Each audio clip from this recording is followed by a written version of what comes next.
New at 4, we're hearing from the sister-in-law of the Bridgeport man who was killed and cannibalized by another man from Bridgeport back in 2012. The State Psychiatric Security Review Board recently granted Tyree Smith conditional release. It's a decision that has the victim's family outraged. NBC Connecticut's Jennifer Cuevas is in Bridgeport with the plea the victim's sister-in-law has for the state.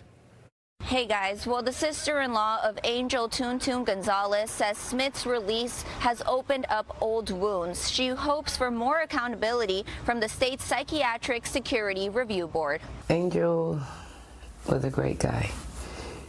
He was homeless. He would do anything for anybody. He'd give you the shirt off his back. That's the way Talitha Frazier remembers her brother-in-law, Angel Gonzalez. Gonzalez was killed inside of his home with an axe by Tyree Smith in 2011. Smith also confessed to cannibalism. Smith was acquitted of murder on grounds of insanity in 2013 and was committed to serve time at Whiting Forensic Hospital. She said he's not going anywhere.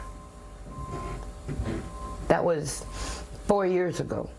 I let my guard down. Frazier says she called for 5 years in a row to make sure Smith was still there. Now, she says she's disheartened by the State Psychiatric Security Review Board's ruling to move Smith from temporary leave to conditional release. You don't kill someone, eat them, and now you say, hey, I want to be in remission. I want to be normal again.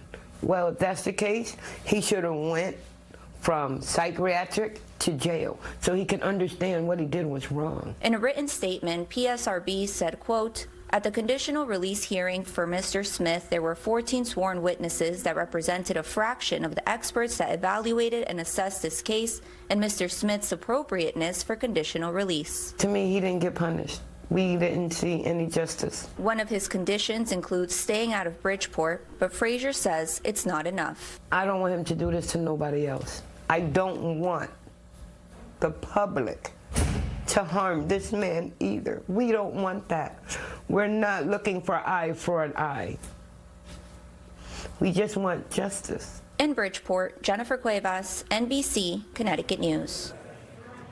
The Psychiatric Security Review Board adds Smith remains with GPS monitoring and can be remanded back to Whiting Forensic Hospital if he violates the conditions of his release or if there is a change in his mental state. Smith currently lives in Waterbury.